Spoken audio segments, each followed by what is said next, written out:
हे शेकडो एकरचे मालक, त्याच्यानंतर आजोबा मंत्री राहिलेले, मंत्र्याचा नातू सामाजिक मागास कसा ठरतो, हे पहिला प्रश्न हा जात पडताळणीला आहे. धनंजय मुंडे असतील, छगनरावजी भुजबळ साहेब असतील किंवा जे ओबीसीचे नेते असतील, ह्यांच्या मुलांनी आजतागायत ओबीसी मधून निवडणूक लढवलेली आहे का, हा पहिला प्रश्न त्या हरामखोरांना विचारा. या जिल्ह्यात आम्हाला अपेक्षित जागा होत्या 17 पैकी आम्हाला 14 दिल्या आणि 14 पैकी 7 कुणबी लढले. कोण मंत्र्याचा नातू आहे, कोण आमदाराचा पुतणे आहे, कोण आमदाराचा नातेवाईक आहे, कोण खासदाराचा नातेवाईक आहे. अरे एखादा जर मोलमजुरी करणारा मराठा दिला असेल तर आम्ही त्याला विरोध नाही आमचा. तुम्ही कुठल्या तरी GR काढताय, ओबीसीचं आरक्षण संपवताय, लाज वाटली पाहिजे. आमदाराच्या, खासदाराच्या, मंत्र्याच्या पोराचं राजकारण सेट करण्यासाठी मनोज जरांगे भांडतात. आता राजेश दादांनी त्यांच्या पक्षाच्या माध्यमातून मूळ ओबीसीच्या जागी 3 ठिकाणी आपले पाहुणे दिले. ज्या ठिकाणी शिंदे समिती गेली, शिंदे समितीनं ज्या गावात कुणबी नोंद नाही दाखवली त्या गावातनं सर्टिफिकेट. मराठा ओबीसी प्रकरण चांगल्याच प्रकारे गाजत आहे, जे सर्टिफिकेटचा मुद्दा. तर आपल्यासोबत ओबीसी आंदोलक विठ्ठल तळेकर आहेत. सर, सध्या ज्या प्रकारे संपूर्ण महाराष्ट्रात हे सर्टिफिकेटचं प्रकरण गाजत आहे, परभणी जिल्ह्यातच एक सर्टिफिकेट जे गौरचं ते प्रेमलता पारवे त्यांचं काय प्रकरण झालं, कसं पाहता या सगळ्या गोष्टीकडे? मुळात काय, जे गौरचं प्रकरण आहे, गौरच्या प्रकरणामध्ये जर आपण पाहिलं तर त्या गौरच्या प्रकरणामध्ये ज्या ठिकाणी शिंदे समिती गेली, शिंदे समितीनं ज्या गावात कुणबी नोंद नाही दाखवली त्या गावातनं सर्टिफिकेट म्हणजे गौरमधनं सर्टिफिकेट काढलं. बरं, हे सर्टिफिकेट मिळवण्यासाठी काय काय हातखंडे वापरलेत हे आपण जर पाहिलं तर त्याच्यामध्ये सगळ्यात महत्त्वाचं आहे की जी वंशावळ त्यांनी जाधवांची जोडली. मग आता तुम्ही पारवे आहात तर एक तर तुम्ही जाधव सिद्ध करा किंवा तुम्ही पारवे आहेत हे सिद्ध करा. आणि ज्या जाधवांचे पुरावे त्यांनी जोडले वंशावळ, त्या जाधवांचं एकही सर्टिफिकेट निघालेलं नाही मुळात. आणि दुसरी गोष्ट जे की सर्टिफिकेट त्यांनी घेतल्याच्या नंतर आम्ही जात पडताळणीकडे गेलो. जात पडताळणीकडे आम्ही ज्यावेळेस पुरावे सादर केले की ही जाधवांची वंशावळ आहे, त्यावेळेस त्यांचं जात प्रमाणपत्र हे रद्द करण्यात आलं. त्याच्यानंतर आम्ही कलेक्टर ऑफिसला पाठपुरावा केला, SDM ऑफिसला पाठपुरावा केला की ह्यांचं डिस्क्वालिफिकेशन कलेक्टर मार्फत करण्यात यावं. त्यासोबतच हायकोर्टामध्ये सुद्धा त्यांना दिलासा मिळालेला नाही. हायकोर्टानं त्यांना फक्त 25 तारखेपर्यंतचा अवधी दिलेला आहे म्हणणं मांडण्यासाठी, आणि 25 तारखेला निश्चितच ते डिस्क्वालिफाय त्या ठिकाणी होतील. सर, दुसरं एक प्रकरण आहे परभणी जिल्ह्यातलं एक संग्राम जामकरांचं एक प्रकरण चांगलं सापडले. त्यांना तर कुणबी प्रमाणपत्रांचं जात पडताळणी विभागाने निर्णय दिलाय. मुळात जात पडताळणी विभागाने हा निर्णय देत असताना जो ओबीसीचा क्रायटेरिया आहे, ओबीसीचं रिझर्वेशन का मिळतं हे जात पडताळणीनं तपासणं गरजेचं होतं. सामाजिक मागासलेपणाचं जे प्रतिनिधित्व असतं, मग सामाजिक मागासलेपणाची व्याख्या जात पडताळणी समितीनं बदललेली आहे का सरकारनं बदललेली आहे, हे आम्हाला पहिले विचारात घेणं गरजेचं आहे. कारण संग्राम जामकर यांचा जर 2 पिढ्याचा 3 पिढ्याचा इतिहास पाहिला, हे शेकडो एकरचे मालक, त्याच्यानंतर आजोबा मंत्री राहिलेले, मंत्र्याचा नातू सामाजिक मागास कसा ठरतो, हे पहिला प्रश्न हा जात पडताळणीला आहे आणि मनोज जरांगेंना आहे. मनोज जरांगेंचं म्हणणं आहे की आम्ही शैक्षणिक नोकरीसाठी आम्ही आरक्षण मागत आहोत, भांडत आहोत. मग हे लोक जे बोगस दाखल्याच्या आधारे निवडणुका लढतायत, हे कशा पद्धतीनं मागास आहेत? मग हे मागास नाहीत तर ह्यांना मागासाचं सर्टिफिकेट मिळतं कसं?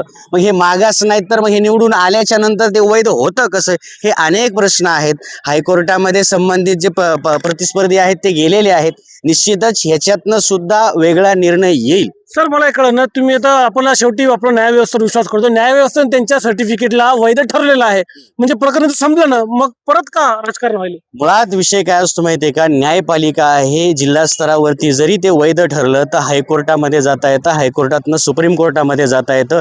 न्यायपालिका ही जिल्हा स्तर, राज्यस्तर आणि देश पातळीवरती 3 ठिकाणी न्यायपालिका काम करते. त्याच्यामुळे हे प्रकरण इथंच थांबत नाही. कारण सगळ्यात महत्वाचे कुठला तरी पुरावा, म्हणजे शिंदे समिती गेल्याच्या नंतर जर पुरावा दाखल केला जात असेल आणि त्या गावात सर्टिफिकेट काढण्याचा अट्टहास केला जात असेल तर कुठंतरी ह्याच्यामध्ये आर्थिक लागेबंद दिसून येत आहे. माझं हे म्हणणं आहे की तुम्ही संग्राम जामकरचा विरोध करायले का संग्राम जामकर जो पैशाचा विरोध आहे का त्याच्या घरांचा विरोध आहे का एक सर्वसामान्य मराठाचा विरोध? हे बघा, मुळात माझा कुठल्याही समाजाला विरोध नाही.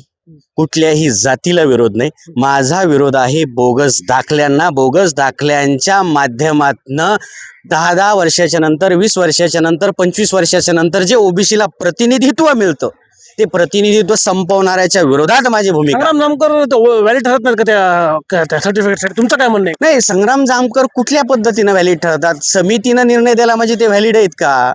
मुळात सामाजिक मागासलेपणाचा जो कोरम असतो तो ते कशाच पद्धतीनं पूर्ण करू शकत नाही. तर मी तर आता काही तुमच्याच माध्यमातून ऐकलं, त्यांचे 3 थिएटर आहेत, 100-150 एकर जमीन आहे, करोडो रुपयाची मालमत्ता आहे. मग तुम्ही सामाजिक मागास कसे आहेत?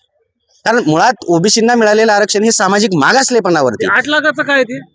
8 मिनिमम जे नॉन क्रिमिनल निघतं त्याला 8 लाखाची मर्यादा असते. 8 लाखापेक्षा जास्त उत्पन्न असेल तर त्याला ते नॉन क्रिमिनल मिळत नाही. त्याच्यामुळं ते मागासाच्या यादीमध्ये बसत नाहीत. भले त्यांनी शिंदे समिती गेल्याच्या नंतर पुरावा काढला असेल तर हायकोर्ट त्याला निर्णय देईल ना. आम्हाला हायकोर्टाकडनं अपेक्षा आहे. हायकोर्टात आम्हाला न्याय मिळाला नाही तर आम्ही सुप्रीम कोर्टात जाऊ. पण ज्या ज्या लोकांनी बोगस दाखल्यावरती निवडणुका लढवल्यात, ओबीसीचं प्रतिनिधित्व संपवण्याचं काम केले, त्या प्रत्येक बोगस दाखल्याच्या विरोधात आम्ही ताकदीनं लढू. आज भले काही जणांचं व्हॅलिड झालं असेल, काही जणांचं बाकी असेल, तरी आम्ही प्रत्येकाच्या विरोधात लढू. तर तुम्ही म्हणाले आम्ही प्रत्येकाच्या विरोधात लढू. आणि ज्या प्रकारे जर आपण पाहिलं की 54 जिल्हा परिषद गटामधून काही 6 का 7 फक्त ओबीसी लोक होते जे की ओबीसी साठी जागा राखीव होत्या. मुळात ओबीसी आरक्षणामध्ये घुसखोरी झालेली आहे आणि 1991च्या नंतर मंडल आयोग लागू झाला. मंडल आयोग लागू झाल्याच्या नंतर ज्या राजकीय वाटाघाटी ह्या स्थानिक स्वराज्य संस्थेमध्ये कराव्या लागत होत्या, ह्या प्रस्थापित घराण्यांना हे सहन होत नव्हतं.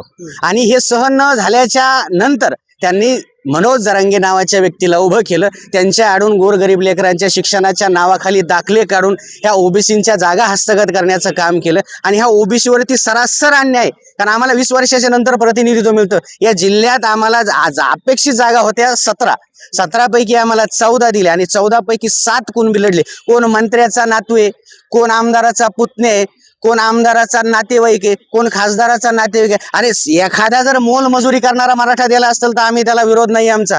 पण तुम्ही धनदांडगे जेव्हा देता त्यावेळेस आमचा विरोध असणार. कारण हे विस्थापिताचं आरक्षण आहे, हे सामाजिक मागासलेपणाचं आरक्षण आहे आणि हे प्रतिनिधित्व आहे. मुळात हे श्रीमंतासाठीचं नाहीये आणि आमदारा खासदाराच्या लेकरांसाठी जर तुम्ही म्हणत असाल हे अजिबात नाही.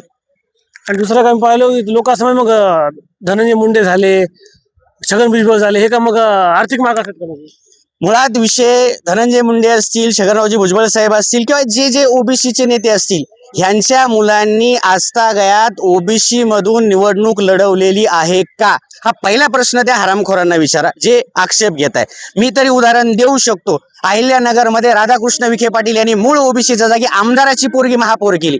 हा प्रश्न पडला पाहिजे ना. कारण विखेंना जर मनोज जरांगेंचं फार प्रेम असेल तर विखेंनी सांगावा मूळ ओबीसीच्या जागी तुम्ही महापौर तुमच्या आमदाराची पोरगी का केली? आमदाराची पोरगी मागास ठरते? हा प्रश्न आमचा विखेंना आहे. हा प्रश्न आमचा प्रसाद लाडला आहे. हा प्रश्न आमचा बावनकुळेंना आहे. हा आमचा प्रश्न एकनाथ शिंदेंना आहे आणि हाच प्रश्न मुख्यमंत्री देवेंद्र फडणवीसांना आहे. अरे चला, तुम्ही ओबीसीचं आरक्षण, तुम्ही कुठल्या तरी GR काढताय, ओबीसीचं आरक्षण संपवताय. लाज वाटली पाहिजे. सामाजिक मागासलेपणाचं आरक्षण तुम्ही धनदांडग्यांना देऊ पाहताय. आमदाराच्या, खासदाराच्या, मंत्र्याच्या पोराचं राजकारण सेट करण्यासाठी मनोज जरांगे भांडतात. कारण सामान्य लेकरासाठी भांडत असते ना साहेब, तर कुठल्याही शिक्षणाच्या दाखल्याला आजपर्यंत ओबीसींनी चॅलेंज केलेलं नाही. मला दाखवून द्या एका नोकरीवाल्याला ओबीसींनी कधी चॅलेंज केलंय का? आम्हाला माहिती आहे कुठलं तरी लेकरू मेहनत करतं आणि नोकरीला लागतं, भले ते ओबीसीतनं लागू द्या. आतापर्यंत कुठल्याही ओबीसीने विरोध केला नाही. पण शिक्षणाच्या नावाखाली जर तुम्ही राजकारण करू पाहत असाल तर त्या दाखल्यांना आम्ही 100% चॅलेंज करणार. मग ते जात पडताळणी असू द्या, हायकोर्ट असू द्या, सुप्रीम कोर्ट असू द्या. हो सर, माझं एक म्हणणं आहे की मोठमोठे नेते मंडळींचा तुम्ही उल्लेख केला की यांनी घुसखोरी केली, म्हणजे कोण नावं सांगा ना मला, कोणत्या मंडळी? आता जर विचार करायला गेलं तर पाथरी विधानसभेचे आमदार सन्माननीय राजेशदादा विटेकर. आता राजेशदादांनी त्यांच्या पक्षाच्या माध्यमातून मूळ ओबीसीच्या जागी 3 ठिकाणी आपले पाहुणे दिले. एका ठिकाणी तर आपल्या घरातलाच दिला, जे की लिंबा सर्कल आहे. मग माझं राजेशदादांना प्रश्न आहे, दादा, या इथल्या आलुतेदारांनी बलुतेदारांनी ओबीसींनी तुम्हाला विधानसभेला मतदान दिलं ना.